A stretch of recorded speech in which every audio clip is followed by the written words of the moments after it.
La charge de la preuve de l'attribut de la personnalité juridique d'une association.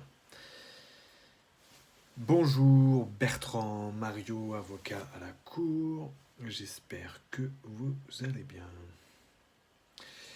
Donc la charge de la preuve de l'attribut de la personnalité juridique d'une association.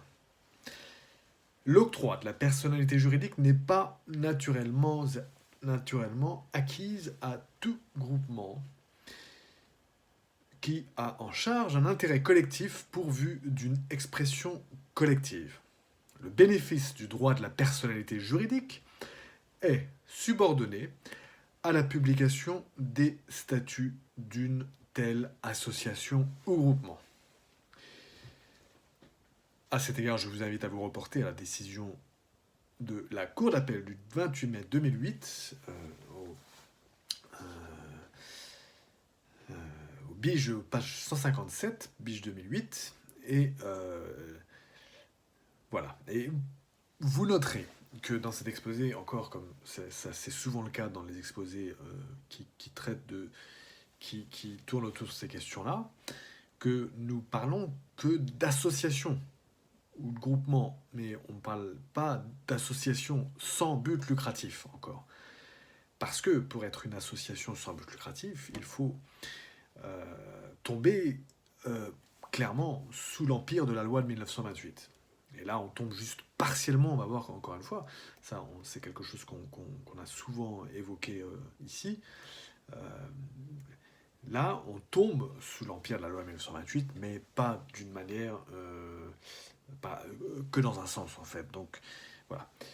Et on parle effectivement d'association ou de groupement et non d'association sans but lucratif qui correspond plus à une notion issue de la loi de 1928, la loi de 1928 sur les ASBL, et qui est directement liée au fait d'avoir rempli les obligations incombantes à un groupement, à un tel groupement, et de respecter les dispositions de la loi de 1928. La décision évoquée dans la cour d'appel du 28 mai 2008 rappelle qu'il appartient à une association ou groupement. Elle non plus. Elle ne fait pas de référence à l'association sans but lucratif. Elle parle simplement d'association ou groupement, qui fait référence à une association de fait. D'apporter la preuve, donc il appartient à une association ou groupement d'apporter la preuve qu'elle bénéficie bien de la personnalité juridique par le respect de l'accomplissement des formalités de la loi du 21 avril 1928. C'est la condition donc sine qua non pour obtenir la personnalité juridique, donc la loi du 21 avril 1928 sur les associations et les fondations sans but lucratif.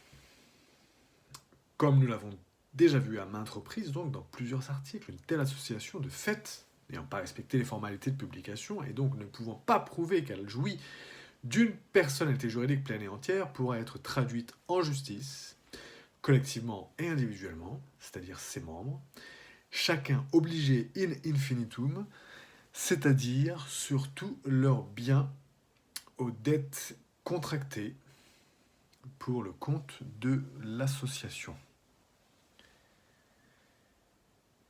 Et sur cette base, pour leur part virile, suivant l'article 1863 du Code civil.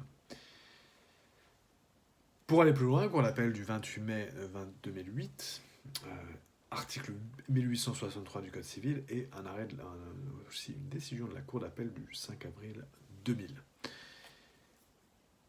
Article 1863 dispose, l'article 1863 dispose, les associés sont tenus envers le créancier avec lequel ils ont contracté, chacun pour une somme et part égale.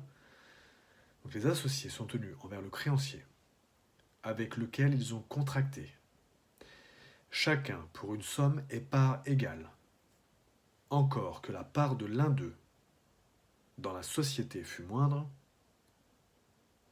si l'acte n'a pas spécialement restreint l'obligation de celui-ci sur le pied de cette dernière.